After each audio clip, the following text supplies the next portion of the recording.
Exodus chapter 28. Clothing for the priests. Call for your brother, Aaron, and his sons, Nadab, Abihu, Eleazar, and Ithamar. Set them apart from the rest of the people of Israel so they may minister to me and be my priests. Make sacred garments for Aaron that are glorious and beautiful. Instruct all the skilled craftsmen whom I have filled with the spirit of wisdom. Have them make garments for Aaron that will distinguish him as a priest set apart for my service. These are the garments they are to make: a chestpiece, an ephod, a robe, a patterned tunic, a turban, and a sash. They are to make these sacred garments for your brother, Aaron, and his sons to wear when they serve me as priests. So give them fine linen cloth, gold thread, and blue, purple, and scarlet thread. Design of the ephod. The craftsman must make the ephod of finely woven linen and skillfully embroider it with gold and with blue, purple, and scarlet thread. It will consist of 2 pieces, front and back, joined at the shoulders with 2 shoulder pieces. The decorative sash will be made of the same materials: finely woven linen embroidered with gold and with blue, purple, and scarlet thread. Take 2 onyx stones and engrave on them the names of the tribes of Israel. 6 names will be on each stone, arranged in the order of the births of the original sons of Israel. Engrave these names on the 2 stones in the same way a jeweler engraves a seal. Then mount the stones in settings of gold filigree. Fasten the 2 stones on the shoulder pieces of the ephod as a reminder that Aaron represents the people of Israel. Aaron will carry these names on his shoulders as a constant reminder whenever he goes before the Lord.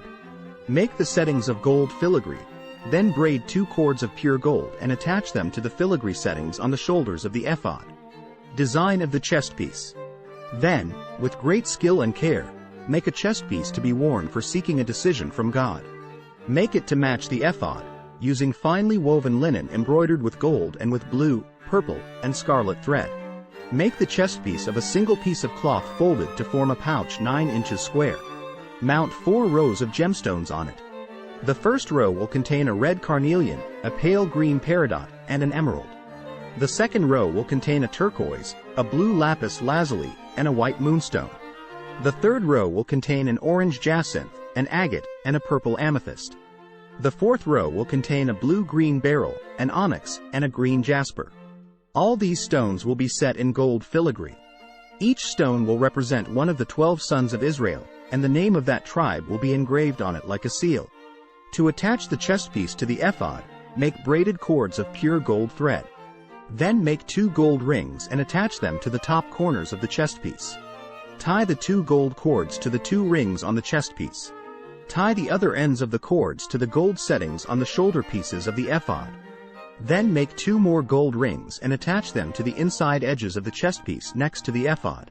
And make 2 more gold rings and attach them to the front of the ephod, below the shoulder pieces, just above the knot where the decorative sash is fastened to the ephod.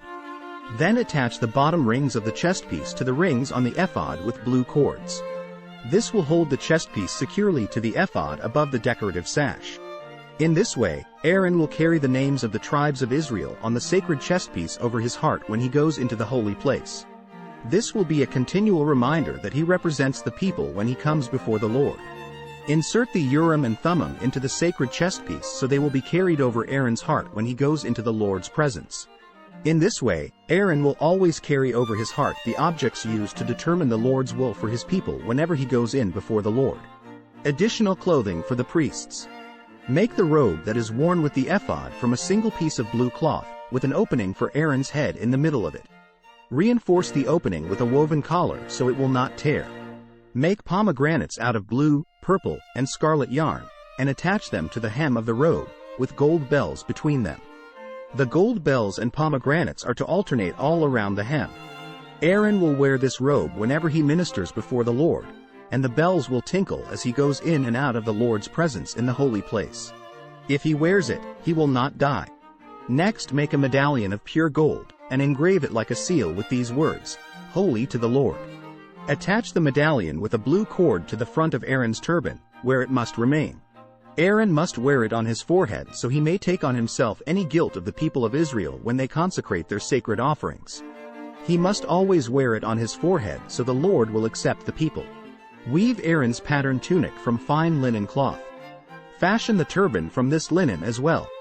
Also make a sash, and decorate it with colorful embroidery.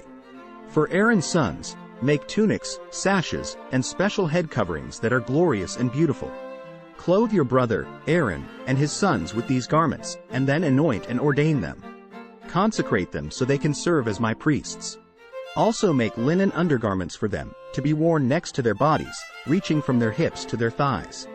These must be worn whenever Aaron and his sons enter the tabernacle or approach the altar in the holy place to perform their priestly duties.